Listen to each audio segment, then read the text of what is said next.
Heller's Saturday started like any other, covered in grease, swearing at his busted airplane carburetor like it had insulted his mother. His wife, Sarah, shows up, looking ridiculously elegant next to his grimy self, and asks him to come inside. Being a good husband and desperate for coffee, Heller agrees. After a cup, Sarah drops the bomb. She's flying to London for 5 days on business. Heller tries to play it cool and walks her to the car. With Sarah on her way to Heathrow, Heller heads to work at the CIA, where his colleagues affectionately call him the Bear.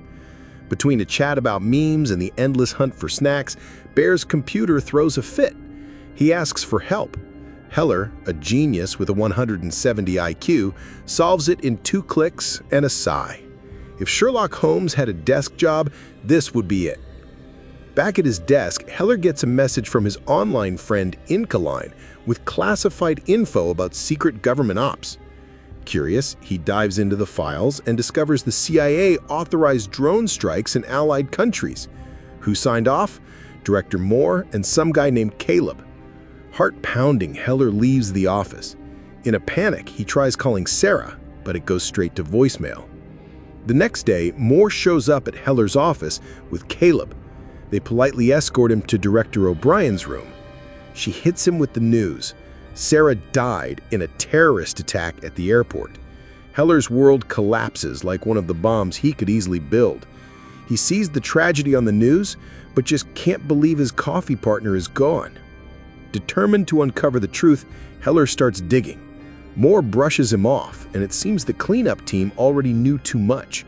It's giving the Bourne Identity 2002 vibes, when Jason realizes the agency always knows more than you think. Fun fact, the lead actor did a 100-foot fall in that movie. No safety wires. Back to our story, Heller sends Heller to therapy, probably just stalling while they scrub the evidence. Therapy flops, so Heller bugs his own ID badge and sneaks into the office to print out files implicating Moore and Caleb.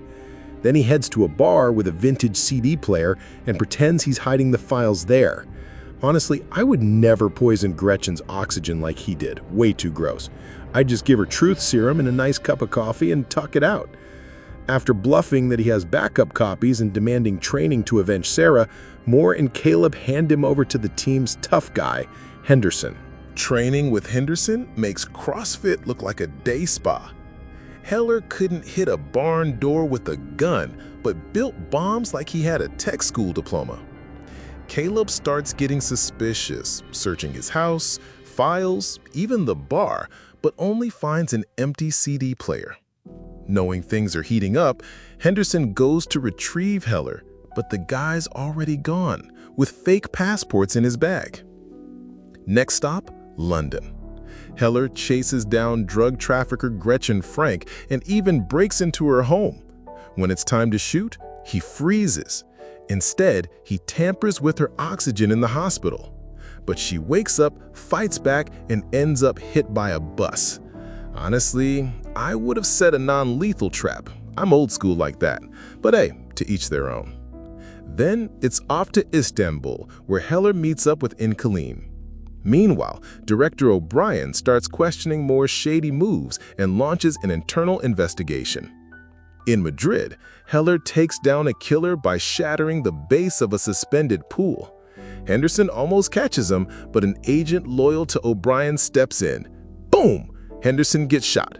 Spoiler, he survives. Sadly, Incaline doesn't. She dies during a getaway. Heller kisses her one last time before disappearing again.